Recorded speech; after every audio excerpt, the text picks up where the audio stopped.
윤석열 대통령이 어제 발표한 강제징용 판결 해법은 피해자 의견을 존중하면서 양국 공동이익과 미래 발전에 부합하는 방안을 모색한 결과라고 설명했습니다. 그러면서 한일 미래지향적 협력은 세계 전체의 자유와 번영을 지켜줄 거라고 강조했습니다. 정부가 발표한 제3자 변제 방식의 강제동원 피해배상 해법을 두고 피해자와 관계단체의 반발이 계속되고 있습니다. 잠시 뒤에는 생존 피해자가 직접 참여한 가운데 정부 안을 규탄하는 시국선언을 발표합니다. 카카오가 SM엔터테인먼트 주식을 주당 15만 원에 공개 매수합니다. SM엔터 주식의 35%에 해당하는데 공개 매수에 성공하면 카카오는 하이브를 제치고 SM엔터 최대 주주에 오르게 됩니다. 오늘 한낮에는 서울이 18도까지 오르면서 전국적으로 4월 중순의 날씨를 보이겠습니다. 하지만 미세먼지에 중국발 스모그까지 더해지면서 대기 질이 탁하겠습니다. 뉴스앤이슈 2부 시작합니다. 윤석열 대통령은 강제동원 해법에 대해 피해자 입장을 존중하고 한일 양국의 공동이익과 미래 발전에 부합하는 방안을 모색한 결과라고 설명했습니다. 한일 간 미래지향적 협력은 세계 전체의 자유와 평화, 번영을 지켜줄 게 분명하다고 강조했습니다. 윤 대통령의 국무회의 모두 발언 들어보시겠습니다. 그동안 정부가 피해자의 입장을 존중하면서 한일 양국의 공동이익과 미래 발전에 부합하는 방안을 모색해온 결과입니다. 일제강점기 강제징용을 당한 국민들의 아픔을 치유하고 합당한 배상을 받도록 대한민국 정부는 과거부터 꾸준히 노력해 왔습니다.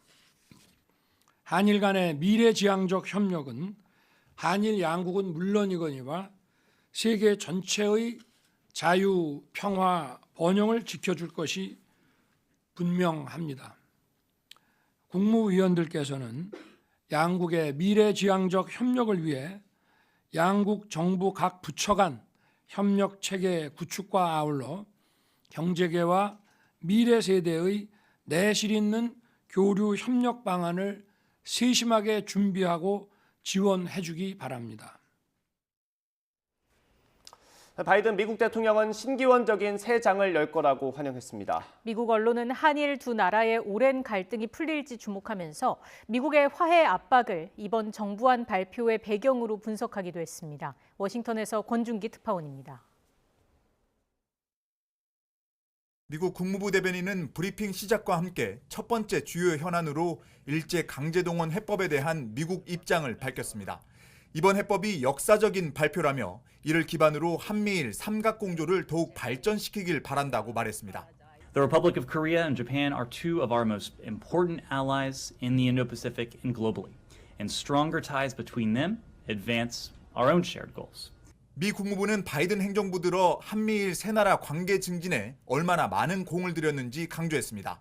3국 정상회담을 비롯한 고위급 회담을 25차례나 개최했다는 겁니다. 그러면서 어려운 역사 문제를 한일 정상이 용기 있는 리더십으로 풀었다고 평가했습니다.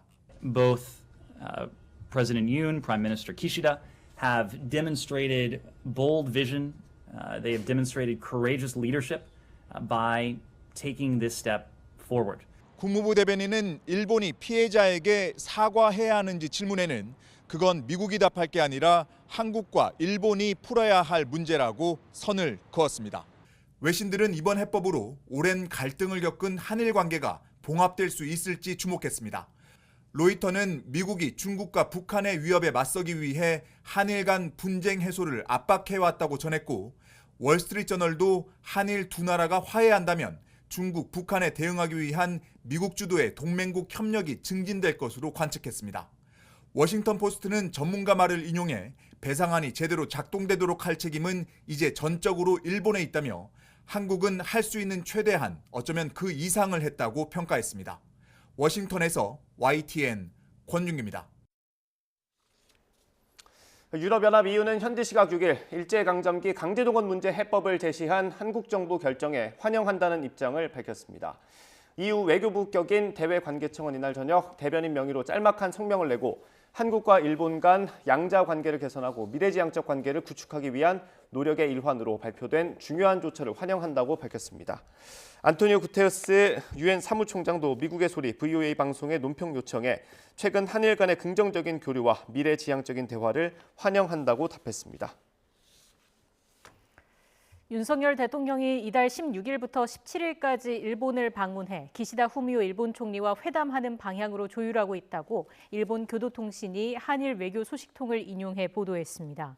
NHK도 한국 정부가 징용 문제 해결책을 발표한 점을 고려해 기시다 총리가 다음 주 후반 윤 대통령과 정상회담을 할 수 있을지 조율하고 있다고 보도했습니다. NHK는 기시다 총리는 정상회담을 통해 미래지향적인 대화를 진행하고 북한 대응에서 한일 양국과 한미일 3개국이 긴밀히 연계해 나가는 것을 확인하고 싶어 한다고 전했습니다. 우리 정부 산하에 있는 재단이 강제동원 피해자들에게 대신 판결금을 주는 이른바 3자 변제안을 놓고 논란이 이어지고 있습니다. 여당에선 국익을 위한 결단이라는 평가가 많았습니다. 하태경 의원은 김대중 전 대통령의 햇볕 정책에 비유하기도 했습니다. 어떤 얘기인지 들어보겠습니다. 이게 이제 우리 국민 감정과는 좀 맞지 않을 수는 있지만 사실 이제 이상적인 안을 현실화시키기가 어렵죠. 불가능합니다. 그러니까 인식의 차이가 너무 크고 강제징용에 대해서 일본은 인정하지도 않고 또 이미 뭐 대일 청구권 문제는 끝났다.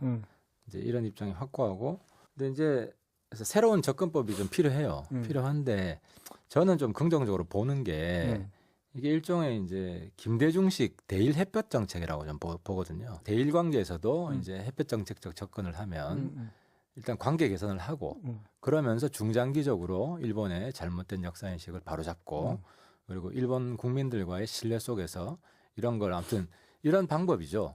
이런 방법인데 어쨌든 지금 국제 정세가 우리로 하여금 중국하고도 싸우고 일본하고도 싸우고 이렇게 한가한 시기가 아니다. 그러니까 일종의 좀 탈중용일 뭐 이런 해야 되는 상황이기도 하고 일본을 이용한다.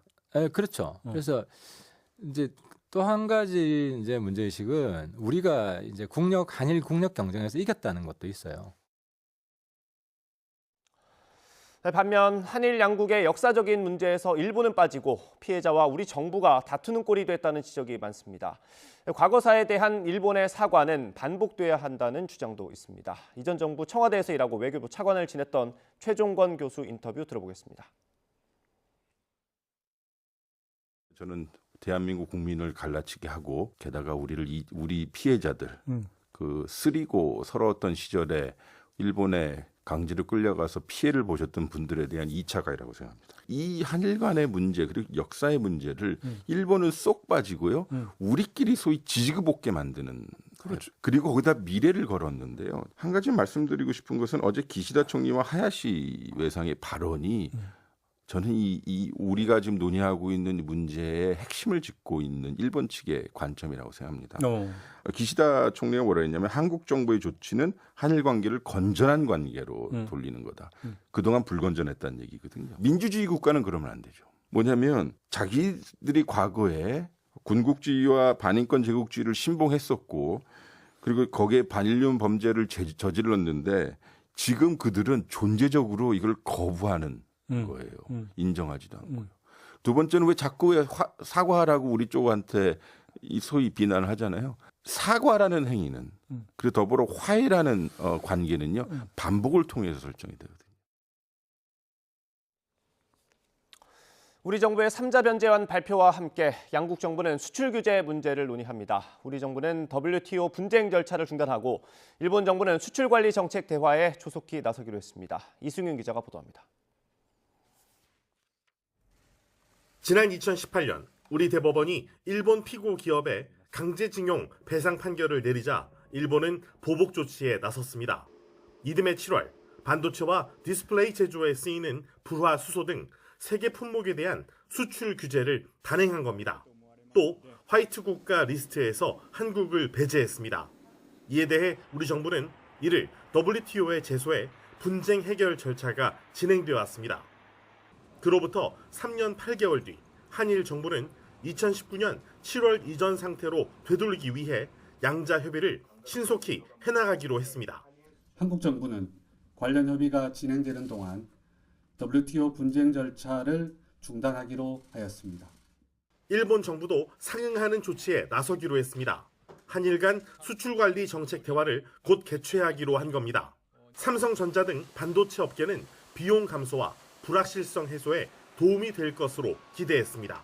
수출 규제 방식을 다시 포괄 승인으로 바꾸면 불확실성이 줄어들어서 경제 6단체도 앞으로 한일 간의 경제 협력이 더 강화돼야 한다며 일제히 환영 의사를 밝혔습니다. 우리가 일본 중소기업, 전문기업과 이 소위 말해서 앞으로도 서로 그 거래나 기술 교류 이런 부분들을 많이 해야 됩니다. 그래서 다만 정부가 소재, 부품, 장비 산업에 대한 정책 지원을 이어나가야 한다고 지적했습니다. 국내 소부장, 중소기업들은 어떤 정부의 지원이라든지 관심이 좀 끊기지 않을까 그런 염려하는 부분도 있거든요. 정부 관계자는 수출 규제가 상반기보다 더 빠른 시일 안에 해제될 것으로 내다봤습니다. 전문가들은 일본의 반도체 수출 규제 해제로 공급처 다변화에 따른 비용 감소와 국산화 준비를 위한 시간을 확보하게 된 만큼 이를 수출 경쟁력 강화를 위해서 적극 활용할 필요가 있다고 조언하고 있습니다. YTN 이승윤입니다.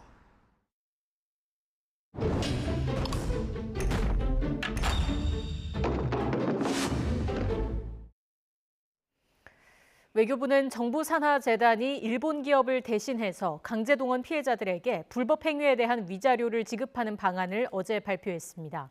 그러나 이 같은 방식에 동의하지 않는 피해자들도 있습니다. 정부는 끝까지 수령을 거부할 경우 공탁을 통해 법적 문제가 해결된다는 입장입니다. 신지원 기자가 사실인지 확인해봤습니다. 정부산하 일제강제동원 피해자 지원재단이 확정 판결 원고분들께 판결금 및 지연이자를 지급할 예정입니다. 일본 전범 기업이 배상해야 할 위자료를 우리 기업들이 대신 내도록 한 정부 발표에 일부 피해자들은 강하게 반대했습니다. 일본한테 받아야지. 왜 동양에서는 안 받으랍니다. 일제 강제동원 피해자 지원재단을 통한 변제 방식을 추진해온 정부는 법적으로도 문제가 없다는 입장입니다. 정부안에 반대하는 피해자가 끝까지 판결금 결제를 수령하지 않을 경우에도 배상금을 공탁하면 법적인 권리가 해소된다는 겁니다. 외교부의 설명이 맞는지 민법과 공탁법을 살펴봤습니다. 먼저 일본 기업이 아닌 제3자가 대신 배상금을 줄 수 있는지입니다. 민법 제469조를 보면 당사자가 아닌 제3자도 채무를 대신 갚을 수 있는 조항이 있습니다. 그렇지만 사건의 당사자가 거부하면 허용되지 않도록 규정하고 있습니다. 우리 민법 규정이 당사자가 의사표시로서 제3자 변제를 원하지 않을 때는 불가능하다라고 규정하고 있습니다. 이미 광주의 양금덕 할머니 같은 경우는 미쯔비시 중공업이 주지 않는다면 나는 내 채권에 대한 변제를 인정하지 않겠다라고 여러 차례 의사표시를 하셨습니다. 당사자가 변제금 받기를 거부할 때에는 변제금을 법원에 맡겨서 채권 채무 관계를 해소하는 공탁이라는 제도가 있습니다. 공탁 실무를 보면 이때도 민법과 마찬가지로 당사자가 제3자의 변제를 허용하지 않을 때는 제3자가 변제 공탁을 할 수 없다고 되어 있습니다. 정부 재단이라는 게 채무자한테 무슨 위임을 받아가지고 할 권한도 없는 것 같고요. 이해관계 없는 제3자가 이것을 공탁한다고 해서 이 유족들이 동의를 하지 않은 이상은 이거 공탁에 효과가 있다고 보기도 어렵습니다. 반대로 정부는 피해자 지원재단의 정관 변경을 통해 이 같은 법적인 문제도 해소됐다고 판단하고 있습니다. 지난해 말 재단의 정관 목적 사업에 피해자 및 유족에 대한 피해 보상 및 변제를 추가했기 때문에 피해 보상을 제공할 근거를 보완했다는 설명으로 보입니다. 외교부는 정부안에 반대하는 피해자 측의 동의를 구하는 노력도 계속하겠다고 밝혔지만 제3자 변제 방식을 놓고 새로운 법적 다툼이 시작될 가능성도 제기되고 있습니다. YTN 신지원입니다. 국민의힘은 어제 정부가 발표한 강제동원 문제 해법에 대해 역대 어느 정권도 해결하지 않고 폭탄 돌리기 했던 문제를 처리하기 위해 윤석열 대통령이 나선 것이라고 평가했습니다. 정진석 비상대책위원장은 오늘 한 라디오 인터뷰에서 한일 간 과거사 문제를 극복하지 않으면 미래로 나갈 수 없기 때문에 윤 대통령이 폭탄 처리반을 맡은 거라며 이같이 말했습니다.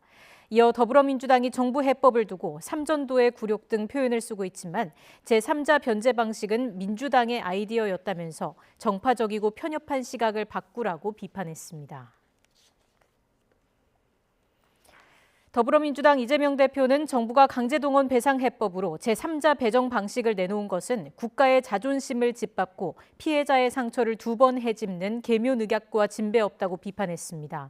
이 대표는 오늘 당평화 안보대책위원회 회의에서 정부가 발표한 배상안은 일본 전쟁 범죄에 면죄부를 주는 최악의 외교적 패착이자 국치라며 이같이 밝혔습니다. 그러면서 강제징용 배상 문제는 인류의 양심과 상식에 맞게 순리대로 원칙대로 풀어야 한다며 정부는 굴욕적인 해법을 즉각 철회하고 피해자들에 사죄해야 한다고 촉구했습니다. 국방부는 정부의 일제 강제동원 해법 발표와 관련해 한일, 한미 안보협력 강화 방안을 검토할 것이라고 밝혔습니다.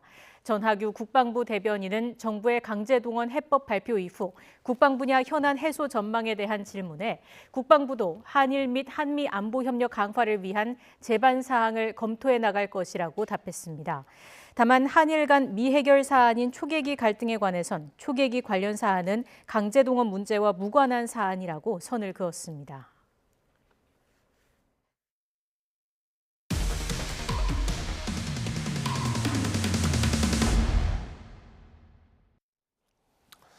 역사 왜곡 논란이 있었던 김광동 진실화훼위원장을 저희 취재진이 공식 인터뷰했습니다. 김 위원장은 자신의 역사인식에 대한 논란은 언론의 잘못된 보도 때문이라고 말했고 5.18 당시 헬기 사격이 없었다는 기존 입장은 고수했습니다. 김철희 기자가 보도합니다.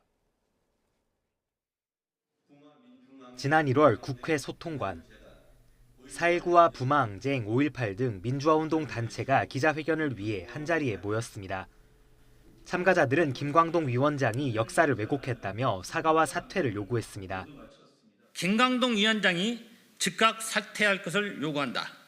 그리고 민주화운동의 애곡과 폐매를 방지하기 위하여 국회에서는 민주화운동의 정신을 기리고 김 위원장은 YTN과의 인터뷰에서 이러한 목소리가 나오는 건 언론의 잘못된 보도 때문이라고 주장했습니다.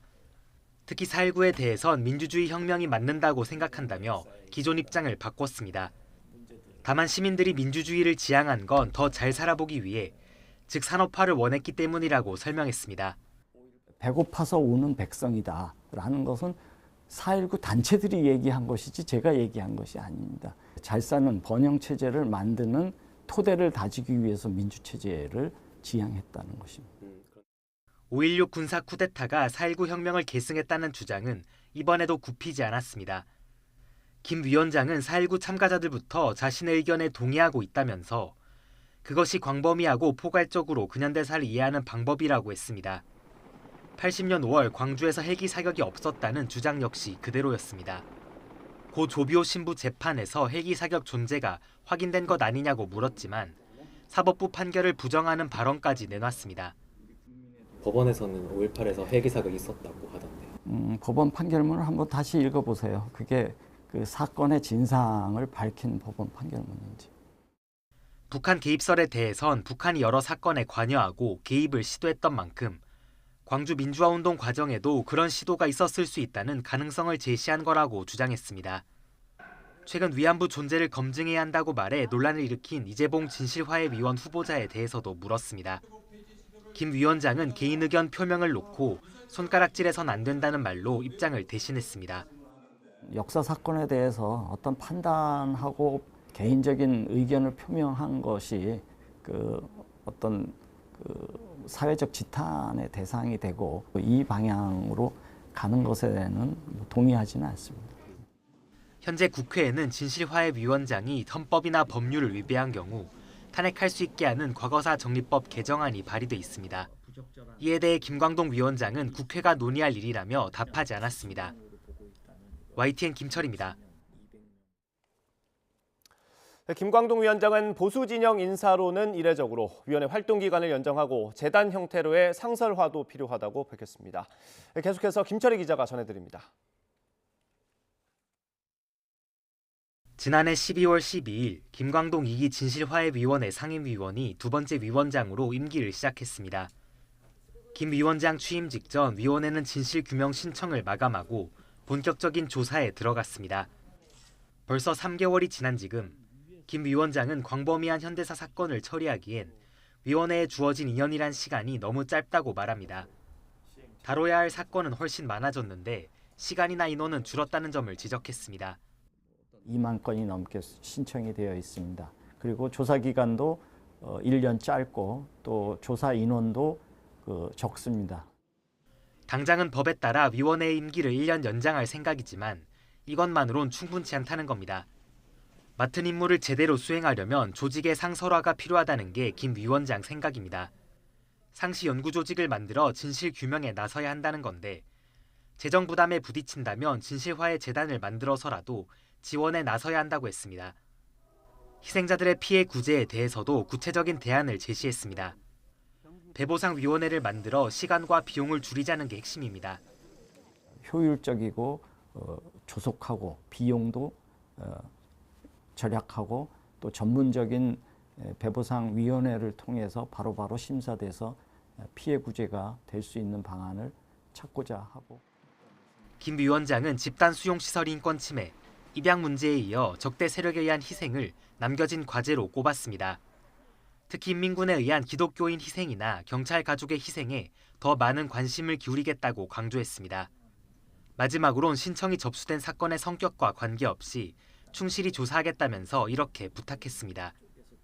조명받지 못한 부분까지도 함께 만들어서 통합적인 미래를 열고자 그런 활동을 하고 있고 지켜봐 달라, 격려해 달라 이 말씀 드리고 싶습니다. YTN 김철입니다. 김건희 여사가 운영한 코바나 콘텐츠의 대기업 협찬 의혹에 대한 검찰의 불기소 결정서가 공개됐습니다. 코바나 콘텐츠가 받은 협찬금은 뇌물이 아닌 광고나 입장권을 대가로 한 통상적인 협찬이었다는 게 검찰의 결론입니다. 김혜린 기자가 보도합니다. 김건희 여사의 전시기획사 코바나 콘텐츠가 검찰 수사 대상이었던 대기업으로부터 협찬을 받으며 불거진 뇌물 의혹. 윤석열 대통령이 서울중앙지검장, 검찰총장을 지내던 때와 시기가 겹치면서 시민단체 고발로 이어졌지만 최근 검찰은 최종 무혐의 처분을 내렸습니다. 검찰은 불기소 결정서에서 통상 협찬은 대가성 없이 지원만 하는 후원과 달리 기업들이 홍보를 위해 전시회에 금액을 제공하고 그 대가로 광고, 초대권 등 혜택을 받는다고 지적했습니다. 윤 대통령의 직무 관련 대가가 아닌 코바나가 광고와 입장권을 제공하고 그 반대급부로 기업으로부터 돈을 받는 공연, 전시계의 관행적인 계약이란 겁니다.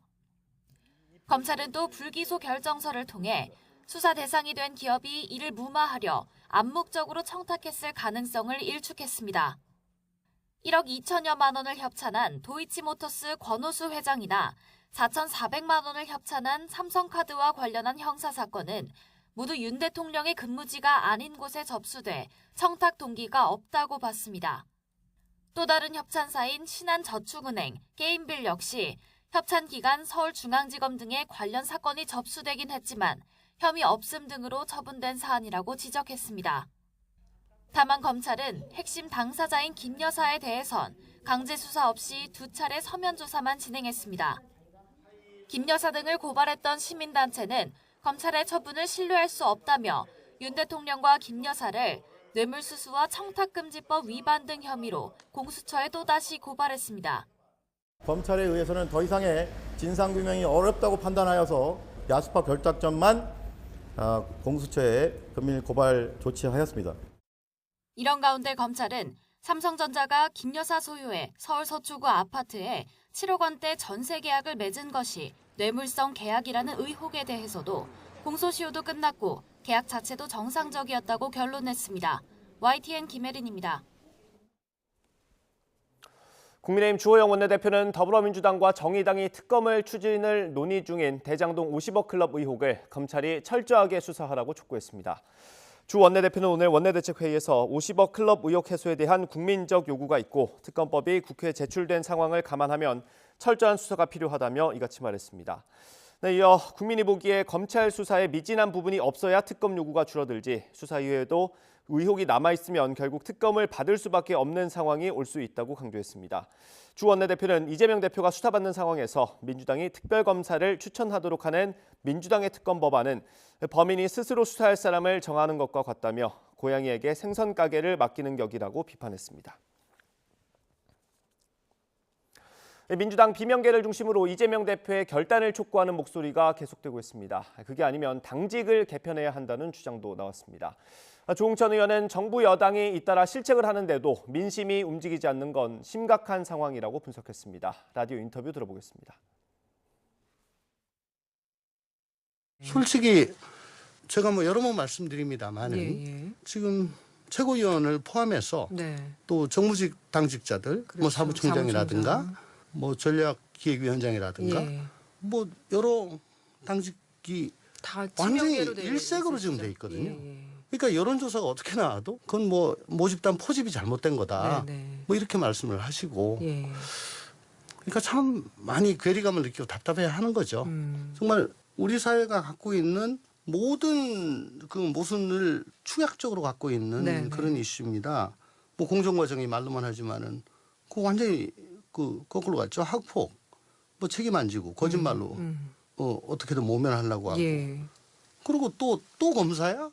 이런 거잖아요. 그렇죠. 검찰의 경찰 장악 이런 메가 이슈에다가 어저께 강제징용 제3자 배상 문제라든가 또 지금 국힘 전당대회 보세요. 대통령실이 대놓고 시정 일관 개입을 하다 드디어는 이제 녹취까지 나왔단 말입니다. 이 정도 3당 콤보, 3콤보가 나왔으면 정말 정부 여당은 그렇게 상태를 면치 못해야 되거든요. 근데 여론조사하면 어떻게 나옵니까? 갤럽 여론조사 같은 걸 보면 서울 지역은 거의 더블 스코어 비슷하게 나오지 않습니까? 참 심각하지 않습니까 이게? 우리가 뭘 하더라도 전혀 힘을 받지 못한다는 거죠. 반면 체포동의안 표결에서 이탈표가 많이 나온 게 지지율을 떨어뜨렸다는 반박도 있습니다. 안민석 의원은 당내 비판적인 목소리에 유감을 표하기도 했습니다. 특검 프레임으로 국면을 바꾸기 위해선 박홍근 원내대표가 결기를 보여야 한다고도 말했습니다. 이어서 들어보겠습니다. 문제의 근본은 저는 내부에 있다고 보고요. 저희들이 지난번에 좀 더 똘똘 뭉쳐가지고 가령 이탈표를 최소화시켰으면은 이렇게 지지율이 달려가지 않을 것 같고요. 당대표 사퇴 주장하는 그런 그 대신에 주말에 광장에 나가서 촛불 하나도 보태겠다는 그런 태도가 필요하다고 보고요. 특히 중진들의 역할이 중요한데 말입니다. 당이 어릴 때 중진들이 중심을 지켜주고 지도부에 힘을 실어주는 것이 민주당의 전통이거든요. 중진다운 역할을 해야 되는데 지금 이 위기의 순간에 자기 정치하려고 절제 없는 발언을 하는 일부 중진들은 유감입니다. 아니 왜 2018년도에 김성태 자유한국당 원내대표가 보여주었던 그런 결기 있는 모습을 왜 박홍근 원내대표는 못 보여줍니까? 이재명 대표가 본인의 문제니까 본인이 그럴 수는 없는 거 아니겠어요? 그래서 원내대표가 임기 마치기 전에 차기 지도부 구성되기 전에 결기 있는 좀 모습을 보여줘서 좀 의원들이 하나로 결속될 수 있는 그런 한신의 모습을 보여줬으면 좋겠습니다. 알겠습니다.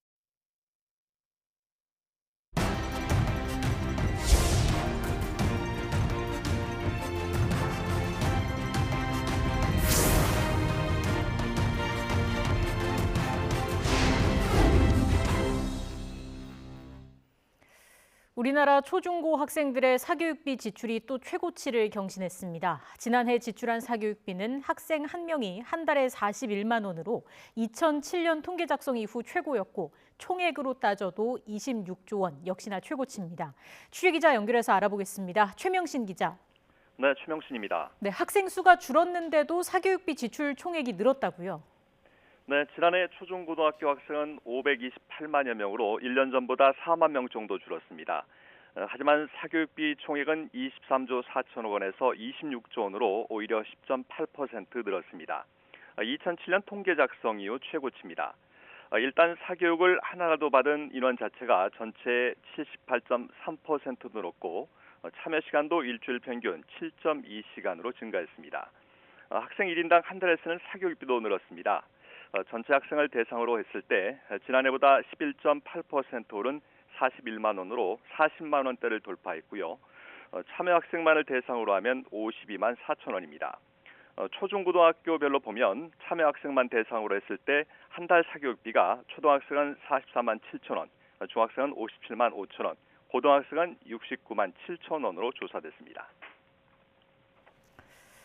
특히 초등학생의 사교육비 증가폭이 두드러졌다고요? 네, 초등학생 1인당 사교육비가 37만 2천 원으로 1년 전보다 13.4% 증가해 가장 큰 폭으로 올랐습니다. 사교육 참여율도 85.2%로 중학교의 76.2%와 고등학교의 66%보다 높았습니다. 특히 초등학교 2학년의 경우 88%가 사교육을 받는 것으로 조사됐습니다. 코로나19로 인한 학력 결손이 심해지고 돌봄 수요가 많아진 탓으로 분석됩니다. 학부모님들께서도 특히 출발선에 있어서 초등학교 1, 2학년 학생들, 특히 3학년 학생들 이런 저연령의 학생들에 대해서는 여전히 학업에 대한 결손에 대한 불안감들이 좀 있었을 것으로 보이고요. 네, 초등학생 사교육비 총액은 2년 전 7조 6천억에서 11조 9천억으로 뛰면서 2년 만에 57% 가까이 증가한 것으로 나타났습니다. 사교육비를 가장 많이 쓰는 학년은 초등학교에선 6학년, 중학교는 3학년, 고등학교는 1학년이었는데요. 특히 참여 학생만을 대상으로 보면 고1은 한 달에 70만 6천 원을 지출했습니다. 이번 조사는 전국 3천여 개 초중고등학교 학생 7만 4천여 명을 조사한 것으로 방과 후 학교나 EBS 교재비, 어학연수비는 포함되지 않았습니다. EBS 교재 구입 비율은 2년 연속 계속 떨어지고 있는데 통계청은 EBS의 수능 연계율이 떨어진 부분도 영향을 미친 것으로 분석했습니다.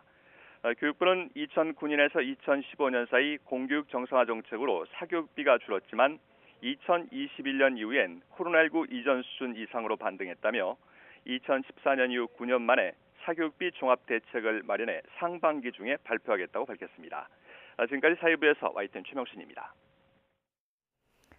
지난해 우리나라의 달러 기준 1인당 국민 총소득이 8% 가까이 줄어들었습니다. 2년 만에 다시 감소세로 돌아선 겁니다. 지난해 이례적으로 급등했던 원달러 환율이 결정적인 영향을 미쳤습니다. 조태현 기자가 보도합니다. 지난해 국내 경제를 덮쳤던 악재 가운데 하나는 다름 아닌 환율이었습니다. 원달러 환율은 지난해 1,100원대 후반에서 거래를 시작했지만 7월엔 1,300원을 넘어섰고 9월엔 1,400원의 벽마저 허물었습니다. 국민의 평균적인 소득 수준을 보여주는 1인당 국민 총소득 GNI 역시 환율의 영향을 피하지 못했습니다. 지난해 1인당 GNI는 32,661달러로 1년 전보다 7.7%나 감소했습니다. 지난 2019년과 2020년 2년 연속 뒷걸음질 친 뒤 2021년엔 반등했지만 다시 감소세로 돌아선 겁니다. 원화 기준으론 1년 전보다 4.3% 늘었지만 환율 급등에 따라 달러로 환산한 금액이 줄어든 결과입니다. 다만 올해부터 상황이 다소 개선될 전망입니다. 지난해 이례적인 수준의 환율 급등이 올해 다시 재현될 가능성은 크지 않고 물가 등 다른 경제 상황도 조금씩이나마 개선되고 있기 때문입니다. 한 2% 내외의 성장률을 나타내고 말씀드린 대로 그 정도의 물가 상승이 한 2.0% 내외로 지속된다고 보면 4만 달러 달성이 그리 멀지 않는 시기에 달성되지 않을까 이렇게 조심스럽게 전망을 해봅니다. 지난해 전체 경제 성장률은 2.6%로 최종 집계됐습니다. 건설 투자와 설비 투자가 감소했고 수출도 성장세가 크게 둔화했지만 민간 소비가 회복세를 보인 점 등이 영향을 미쳤습니다. YTN 조태현입니다. 경기 침체가 길어질 수 있다는 우려에 대기업들이 올해 상반기 채용 계획이 없거나 아예 채용을 중단한 것으로 나타났습니다. 전국경제인연합회가 매출 500대 기업을 대상으로 올해 상반기 신규 채용 계획을 조사한 결과 대기업 절반 이상인 54.8%가 올해 상반기 신규 채용 계획을 세우지 않았거나 채용을 하지 않을 것이라고 답했습니다. 전경련은 고물가와 고금리, 공급망 불안 등 경영 불확실성이 커지고 경기 침체가 길어질 조짐을 보이면서 기업들이 비용을 줄이기 위해 신규 채용을 축소하거나 중단한 것으로 보인다고 분석했습니다. 음악 감상이 스트리밍 방식으로 바뀌며 해외에서는 CD 등 실물 음반 판매가 줄고 있지만 국내에서는 음반에 포함된 굿즈를 사려는 팬심을 이용한 상술 때문에 음반 판매가 늘고 있고 이로 인한 환경 오염 우려가 제기되고 있습니다. 한국소비자원이 최근 2년 내에 발매된 주요 K-팝 음반 50종을 조사한 결과 음반당 포토카드 등 7.8개의 굿즈를 포함하고 있었고 음반의 96.9%가 여러 차례 구매를 유도하려고 우연적 요소가 들어간 랜덤 굿즈를 포함했다고 밝혔습니다. 실제로 국내 음반 판매량은 지난 2019년 2,509만 장에서 지난해 7,711만 장까지 늘었고 팬덤 마케팅 관련 소비자 불만 건수도 2019년 123건에서 지난해 299건으로 증가하는 추세입니다. 소비자원이 유료 K-팝 팬덤 활동 경험이 있는 소비자 500명을 설문조사한 결과 음반과 포토카드 등 팬덤 상품을 연 4.7회 구매했고 금액은 5만 원 초과 10만 원 이하인 경우가 가장 많았습니다. 네, 일제 강제동원 피해자들에 대한 정부의 제3자 변제안을 두고 피해 당사자들과 관련 단체들의 반발이 이어지고 있습니다. 피해자 대리인단을 비롯한 여러 단체가 정부 해법을 규탄하는 공동 기자회견을 엽니다. 현장으로 가보겠습니다. 청년들이 완성하고 나라가 반드시 서서 나갈 겁니다. 여러분 힘이 없더라도 힘을 합해서 윤석열 폐장을 하고 말씀드리고 싶습니다. 다 같이 똑같이 합시다. 윤석열 폐장! 폐장! 윤석열 완전히 폐상! 자, 할머니 어제 뉴스 듣고 마음이 어떠셨어요? 지금 내가 오늘 죽을지 내일 죽을지 95이나 묵어갖고 지금까지 억울할 때는 이참이 처음입니다. 어디 윤석열은 한국 사람인가 조선 사람인가 어느 나라에서 온 사람인지를 모르겠습니다. 이런 마음씨를 갖고 무슨 놈의 나라를 이끌고 대통령을 한다고 그러니까 하루속히 물러가라고 애씁시다.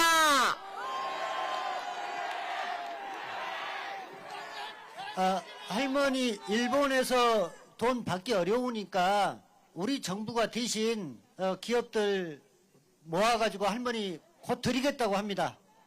나 그런 돈은 곧 굶어 죽어도 안 받아요. 내가 왜 그런 돈을 받아요? 더러운 돈은 안 받아요. 우리나라 힘으로 내가 우리나라에서 고생했지, 일본 가서 고생했지, 누구를 위해서 싸웠가니 절대 그런 것은 없습니다. 윤석열 말을 다 내 던져버리고 우리끼리 마음 합해서 나라를 이끌어 나갑시다, 여러분.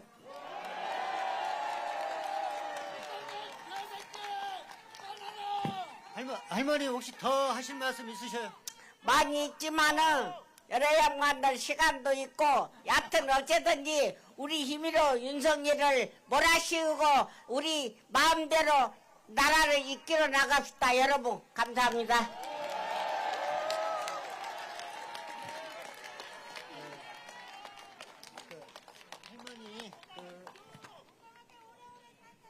할머니 정부가 일본 대신에 돈을 일본은 양심 있으면 말을 해봐라. 우리 정시대 끌려갈 때 학교로는 중학교 고등학교 다 보내주고 일을 하면 월급도 준다. 그래갖고 일본을 끌려갔는데 그것이 말짱 거짓말이고 이런 새가 나오게 하고 골뱅이 때 듣고 톡차라 지진이 일어나서 톡차로 가옥이 무너진 바람에 친구들이 민명이 그 자리에서 죽고 우리 또 골병이 들어서 이렇게 병이 돼갖고 있습니다. 양심 있으면 말을 해봐라. 한 달에만 약간만 해도 몇십만 원이 들어간다. 할머님, 누구한테 받고 어디로부터 배상을 받고 싶어요? 우리는 일본 사람들이 우리를 끌고 갔는데 어디다 대고 사죄라고 어디다가 사죄를 받고 어디다가 요구를 하겠습니까? 일본 사람들은 양심 있으면 말을 해봐라. 우리를 데리고 갈 때는 중학교, 고등학교 다 공부도 하고 일을 하면 돈도 준다고 그렇게 고생하고 데리고 가서 평생에 골뱅이들 이렇게 만들어 놓고 지금은 나몰라라 하고 있으니 우리는 어디다 대고 하소연을 합니까? 할머니, 일본 대신에 우리 네, 다음 소식입니다. 일주일에 52시간까지만 일하도록 하는 현행 제도를 정부가 대대적으로 손질하겠다며 개편안을 내놓았습니다. 한 주에 최대 69시간까지 일할 수 있도록 늘리는 대신 다양한 선택지를 주겠다는 게 그 핵심입니다.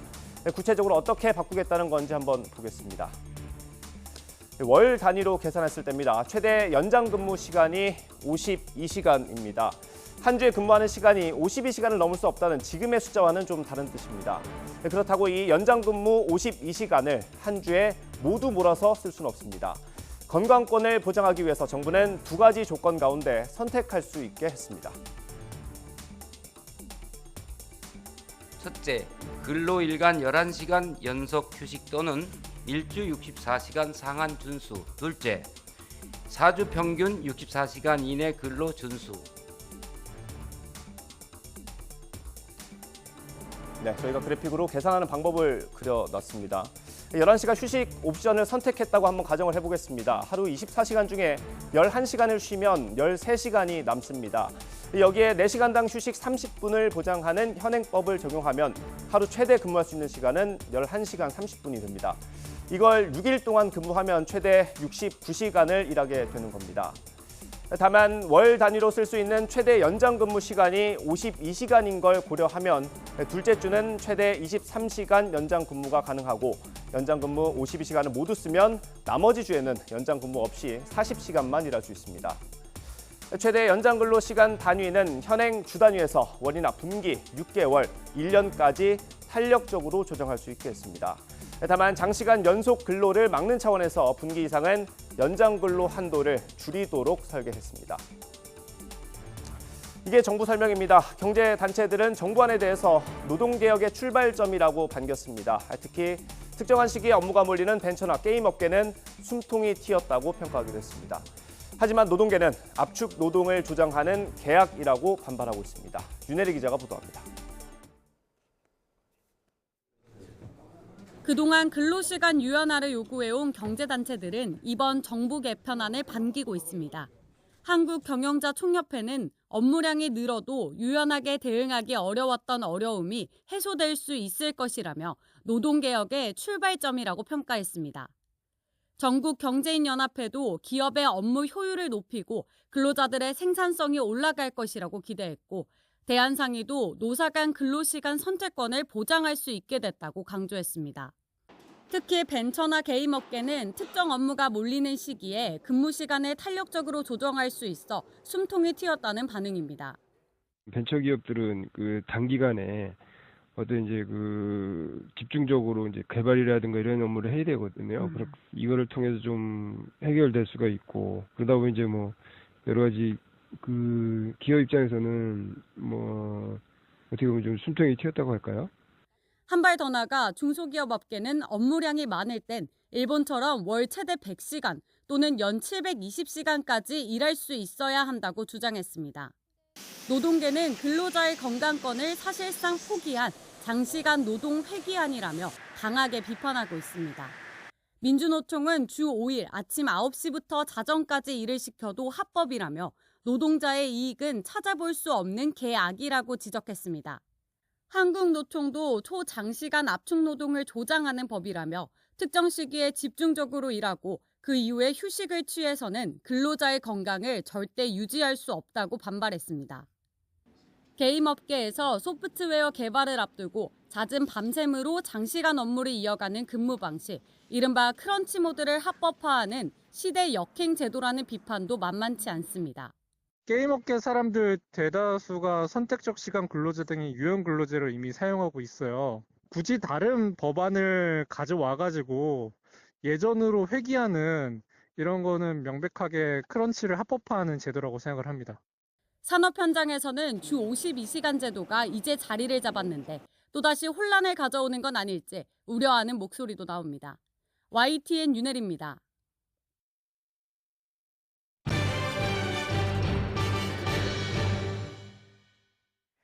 미국을 공개적으로 비난하는 것을 자제해온 시진핑 중국 국가주석이 이례적으로 미국을 직접 언급하며 비판의 날을 세웠습니다. 시 주석은 미국을 중심으로 한 서방 국가들이 중국에 대한 전방위적인 봉쇄, 포위, 압박을 자행하고 있다고 직격했습니다. 김원배 기자입니다. 시진핑 중국 국가주석이 어제 최고 정책 자문기구인 전국인민정치협상회의에 참석한 중국 민주건국회와 공상업연합회 관계자들을 만났습니다. 중국 관영 신화통신 보도에 따르면 이 자리에서 시 주석은 미국을 직접 거론하며 비난했습니다. 시 주석은 2017년 19차 당대회 이후 5년간은 매우 특수하고 평범하지 않은 5년이었다며 중국 발전에 있어 외부 환경의 매우 변화가 커서 불투명하고 예측하기 어려운 요소들이 현저하게 증가했다고 말했습니다. 이어 특히 미국을 비롯한 서방 국가들이 우리에 대해서 전방위적인 봉쇄, 포위, 압박을 자행해 우리나라 발전에 미정유의 엄중한 도전을 가져왔다고 말했습니다. 월스트리트 저널은 시진핑 주석이 미국을 공개적으로 비난하는 것을 자제해온 것에 비춰볼 때 이번 발언이 이례적이라고 평가했습니다. 그동안 시 주석은 중국 내 연설에서 미국을 비판적인 어조로 언급한 적이 있지만 관영 언론 등에 의해 공식적으로 발표될 때는 정제된 형태로 걸러졌다는 것입니다. 시 주석은 미국 등 다른 서방 국가들과의 관계를 명시적으로 언급하기보다는 특정 국가라는 신중한 표현을 사용했습니다. 월스트리트 저널은 시 주석이 지난해 10월 20차 당대회에서 중국을 억압하고 봉쇄하려는 외부의 시도는 언제든 강화될 수 있다고 경고하면서도 미국을 직접 언급하지는 않았다고 전했습니다. 이 신문은 시 주석이 이제 미국이 중국을 봉쇄하려 한다고 직접 비난함으로써 하급 관리들과 관영 매체들이 널리 사용하는 민족주의적 수사학을 자신과 결부시키려 한다고 해석했습니다. 특히 기업인들 앞에서 미국의 비난의 화살을 돌린 것은 최근 몇 년간 지속된 민간 부문 규제와 혹독한 제로 코로나 정책 등 자신의 결정으로 흔들린 경제의 책임을 어느 정도 돌리기 위한 것으로 풀이했습니다. 이미 왕이 중국 공산당 정치국 위원과 친강 외교부장 등 중국 외교가에서는 미국의 압력을 설명하기 위해 억압과 봉쇄라는 표현을 사용하고 있었다고 월스트리트 저널은 전했습니다. YTN 김원배입니다.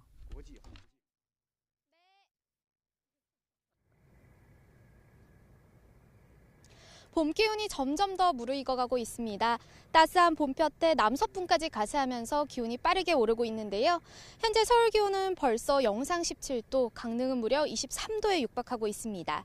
이 정도면 4월 중순에 해당하는 기온입니다. 낮 동안에는 옷차림 가볍게 하셔도 되겠습니다. 다만 일교차가 크게 벌어지니까요. 체온 조절 잘해주시기 바랍니다.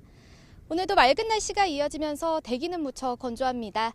현재 서해안을 제외한 전국 곳곳에 건조특보가 발효 중인데요. 특히 영동과 경북 동해안에는 초속 20m 이상의 강한 바람이 불면서 산불 위험성이 무척 커지겠습니다. 산행이나 캠핑 등 야외 활동 시 화기 사용에 주의를 기울여 주시기 바랍니다. 오늘 낮 기온은 어제보다 1에서 3도가량 높아 올봄 들어 가장 높은 기온을 기록하는 곳이 많겠습니다. 서울 18도, 대전 20도, 광주와 대구 22도까지 오르겠습니다. 내일은 늦은 오후 경기 북부와 영서 북부를 시작으로 모레 새벽부터 오전 사이에는 중서부 지방에 비가 조금 내리겠습니다. 하지만 비의 양이 적어 대기의 건조함은 계속될 전망입니다. 현재 대기가 정체되고 중국발 스모그가 유입되면서 공기가 탁한 지역이 많습니다. 오늘 중서부와 일부 남부 지방은 종일 초미세먼지 농도 나쁨 수준을 유지하겠습니다. 호흡기가 약하신 분들은 각별히 유의하시기 바랍니다. 지금까지 YTN 원희다입니다. 이상으로 뉴스앤이슈 마치겠습니다. 잠시 뒤에 더 뉴스가 방송됩니다. 시청해주신 여러분 고맙습니다.